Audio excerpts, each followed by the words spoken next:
you've got the Galaxy S22 Ultra and you want more reasons to be tempted into getting the Galaxy S23 Ultra, then the points I'm going to mention in this video will sure enough do that for you. I'll be getting the Galaxy S23 Ultra next year and I'll be comparing it against my S22 Ultra in order to help you decide if you need to upgrade after just owning the S22 Ultra for a year. But for you to not miss out on that video, it will only take 2 seconds to tap that subscribe button down below. Apple has always been known to have the most powerful processor compared to its Android counterpart, and they do that whilst also being a lot more efficient. I've always been jealous of Apple for this for quite some while now, but according to Golden Retriever, who is a reputable chip tester over at Twitter, he said that the Galaxy S23 Ultra will come with the most powerful chip seen on any Android phone in 2023. It's going to be powerful whilst also being extremely efficient, which will make it rival Apple in terms of battery life next year. As you can see from the graphical table here, it gets the same frames per second as the Dimensity chip, but we have to look at the average power consumption.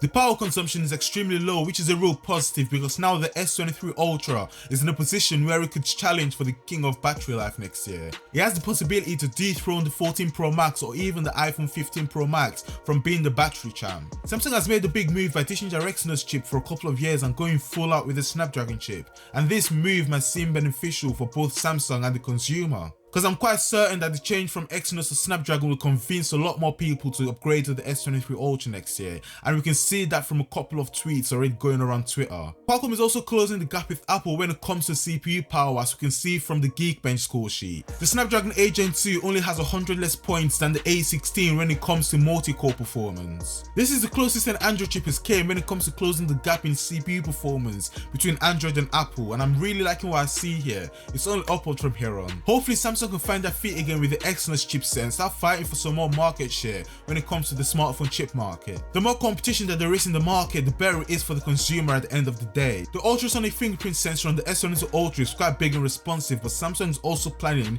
on improving that on the S23 Ultra next year. It will be a massive 56% bigger, which means that to go from a 64 square millimeter that we see on the S22 Ultra to 100 square millimeter on the S23 Ultra. It will be faster and more responsive than the S22 Ultra, which is always a good thing to have. I haven't really noticed any major complaints with the fingerprint sensor on my S22 Ultra, even when my fingers are wet. However, as mentioned previously, seeing improvements is always a good thing, even when you don't really need it.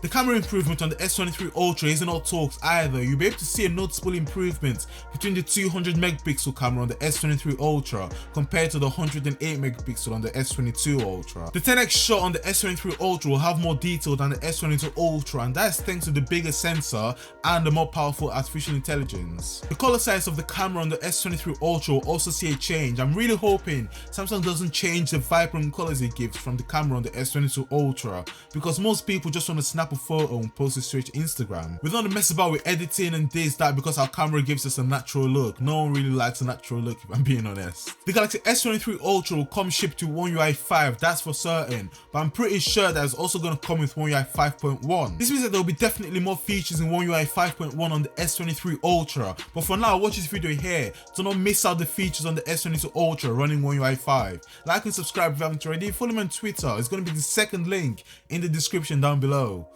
and I'll catch you in the next one.